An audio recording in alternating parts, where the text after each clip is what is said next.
안녕하세요 여러분. 국어를 위한 작은 움직임 여러분 곁의 책임강입니다. 오늘은 소설의 갈등에 대해서 여러분과 함께 배워보도록 하겠습니다. 재미있게 잘 따라와 주세요. 갈등이 무엇인지 알려면 일단 갈등의 어원부터 여러분과 함께 살펴보겠습니다. 갈등은 칡갈자에 등나무 등자를 씁니다. 즉 칡과 등나무라는 뜻인데요. 그런데 이러한 칡과 등나무가 둘 다 덩쿨 식물입니다. 칡은 오른쪽으로 감아 올라가면서 자라나는 습성을 지녔고 등나무는 왼쪽으로 감아 올라가면서 자라나는 습성을 지녔습니다. 여러분들, 만약에 이러한 칡과 등나무가 서로 얽혀 있다면 굉장히 풀기 어려운 모습이 되겠죠? 이러한 모습을 갈등이라고 생각해 주시면 됩니다. 갈등이 어떤 뜻인지 함께 먼저 읽어보도록 하겠습니다. 갈등이란 등장인물의 심리나 인물 간의 정서나 생각이 서로 얽혀 있는 것이다. 즉, 갈등은 무언가 대립하는 상태, 즉, 갈등은 충돌하는 상태, 무언가가 얽혀서 풀기 어렵다. 두 가지가 충돌한다. 굉장히 복잡하게 얽혀 있다. 이것이 갈등이다 라고 생각해 주시면 됩니다. 네, 그렇다면 다음으로 우리는 갈등의 역할에 대해서 함께 배워보도록 하겠습니다. 갈등은 그렇다면 소설 안에서 어떠한 역할을 하는지 크게 세 가지가 있습니다. 첫 번째는 독자의 흥미를 유발하고 긴장감을 조성한다. 여러분들, 만약에 아무런 갈등이 없다면 굉장히 재미없는 소설이 될 것입니다. 여러분들, 만약에 소설을 읽는데 아침에 일어났다, 학교에 갔다, 숙제를 했다, 잠을 잤다. 다음날이 되었다. 아침에 일어났다, 학교에 갔다, 잠을 잤다, 숙제를 했다. 이렇게 평범한 일상이 반복된다면 굉장히 재미가 없을 겁니다. 그래서 갈등을 통해서 독자의 흥미를 유발할 수도 있다. 두 번째, 그러한 사건, 갈등이 팍 하고 터지기 때문에 그것을 읽는 독자들의 긴장감이 올라간다. 긴장감을 조성하는 역할도 소설의 갈등의 역할 중에 한 가지입니다. 자, 두 번째로 보겠습니다. 인물의 성격을 분명하게 제시한다. 자, 어떠한 갈등이 나왔을 때 인물의 성격이 어떠한지 볼 수 있습니다. 인물이 그러한 갈등을 그냥 순응하느냐, 혹은 들고 일어서느냐, 대립하느냐, 혹은 그 갈등이 일어났을 때 그냥 무시해 버리느냐에 따라서 이 인물이 갈등에 어떠한 대응 태도를 보이느냐에 따라서 그 인물의 성격을 독자들은 알 수 있습니다. 갈등의 역할 세 번째, 사건을 전개하고 주제를 나타내기도 합니다. 갈등의 역할은 크게 이렇게 세 가지로 나타낼 수 있습니다. 갈등의 유형에 대해서 여러분과 함께 알아보도록 하겠습니다. 갈등의 유형 첫 번째입니다. 내적 갈등. 한 인물의 마음속에서 일어나는 갈등을 이야기합니다. 여러분들 쉽게 이야기해서 여러분들 짜장면 먹을까? 짬뽕 먹을까?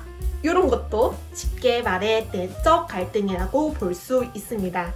여러분들, 만약에 주말이 되었을 때 평일 내내 내가 학원도 열심히 가고 문제집도 잘 풀고 인강도 잘 들었다면 주말이 딱 왔을 때 나 주말이 됐으니까 조금 놀아도 되지 않을까?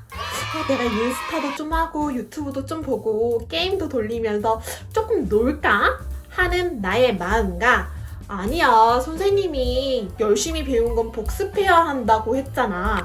복습하고 밀린 단어를 외워야 돼. 공부해야 해. 라는 마음이 싸웠던 적 없나요? 내 마음속에서 좀 놀까? 아니야, 공부해야 돼. 이러한 내 마음속에서 일어나는 갈등을 내적 갈등이라고 합니다. 우리 마음속에도 하루에도 수십 번씩 일어나죠? 네, 갈등의 유형 두 번째는 외적 갈등이 있습니다. 외적 갈등에 대해서 함께 먼저 읽어보도록 하겠습니다. 인물과 관련된 외부 요소의 대립으로 일어나는 갈등이다. 외적 갈등은 한 인물 마음속에서 일어나는 갈등이 아니라 인물과 관련된 외부 요소와 대립으로 일어나는 갈등을 이야기합니다. 크게 대표적으로 4가지가 있습니다. 그 4가지에 어떤 것이 있는지 여러분과 함께 알아보도록 하겠습니다. 네, 외적 갈등의 첫 번째, 인물과 인물 간의 갈등입니다. 인물이 서로 성격과 가치관, 욕구가 다를 때 우리는 외적 갈등이 일어납니다. 우리 친구들도 살면서 굉장히 인물과 인물이 다투는 모습 혹은 내가 타인과 다퉜던 경험이 많을 텐데요.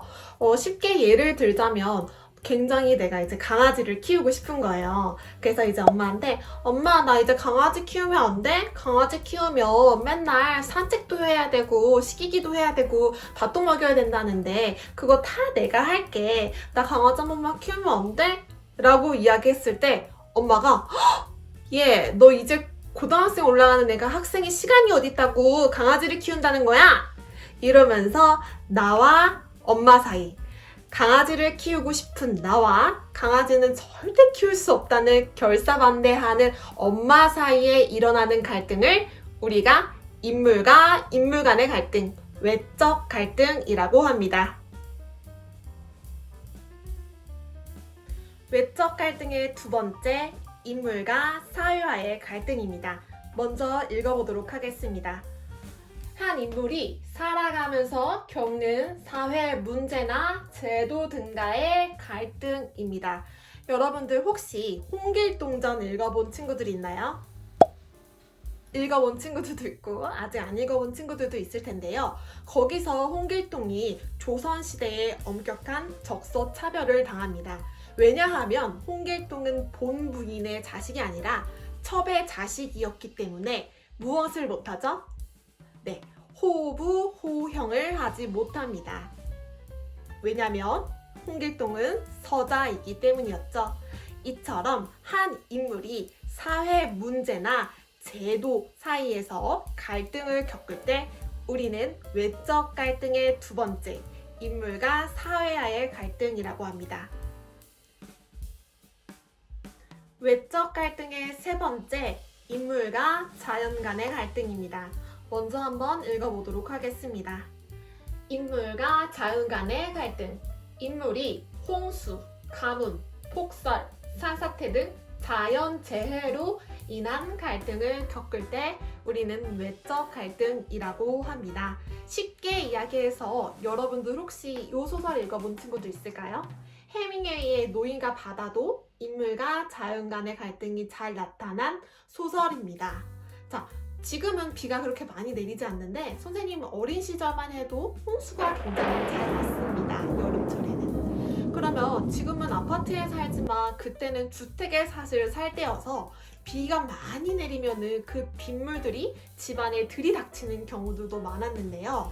그러면 그 빗물이 집안에 들어닥치지 않게 하기 위해서 집에서 바가지나 세숫대야나 국그릇이나 이런 것들을 애나 어른이나 할 거 없이 갖고 나와서 빗물을 퍼 내려가면서 빗물과 싸웠던 경험이 있습니다. 이러한 모습들이 인물과 자연 간의 갈등이다 라고 우리 친구들이 생각할 수 있습니다. 네, 외적 갈등의 네 번째 보겠습니다. 인물과 운명과의 갈등. 인물이 타고난 운명에 저항하는 과정에서 겪는 갈등을 우리는 인물과 운명 간의 갈등이다 라고 생각할 수 있습니다. 여러분들 김동리의 영마라는 소설을 보면요. 거기서 인물인 성기가 한 가정을 이루고 정착하면서 살고 싶어 합니다. 하지만 이 성기의 타고난 운명이 역마살을 강하게 타고 태어나서 계속 떠돌아 살아야 하는 그러한 모습을 보여줍니다. 이처럼 한 인물이 자신의 운명과 조금 대립하는 모습을 보일 때, 충돌하는 모습을 보일 때 우리는 소설 속에서 그것을 보고서 외적 갈등이구나, 한 인물이 운명과 맞서 싸우고 있구나, 이렇게 생각할 수 있습니다. 여러분들 지금까지 갈등의 어원 그리고 갈등이 소설 속에서 어떠한 역할을 하는지 갈등의 종류에는 무엇이 있는지 재미있게 잘 알아봤습니다. 혹시 여러분들에게 도움이 되셨다면 좋아요와 구독하기 꼭 눌러주시고요. 궁금한 점 있으시면 밑에 댓글로 남겨주시면 제가 성실히 답변 드리도록 하겠습니다. 시청해주셔서 감사합니다. 다음에 또 찾아주세요.